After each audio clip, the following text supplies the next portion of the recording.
How to log in or sign up on Flow application. Hello everyone, welcome back into the channel. Let me guide you through quick and easy on how you can log in or sign up on Flow.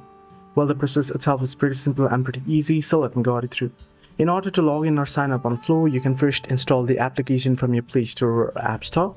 Now, here you can see it'll load up right away once you open it up, and all you gotta do is here now use here first accept this all the terms and conditions, tap on next. Once you tap on next, here what should you like Flow to call you? You want to type in nickname, for example. Here I'll just type in random name. You can see nice to meet you.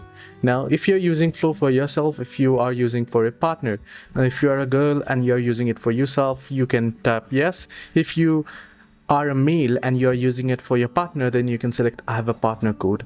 So however, if you are using it for yourself, select yes. Then you can select the birth date here, tap on next, and go through how did you find out. You can skip this process as well, but the assessment that you want within the application. Hope this video helped. Do like and subscribe as well.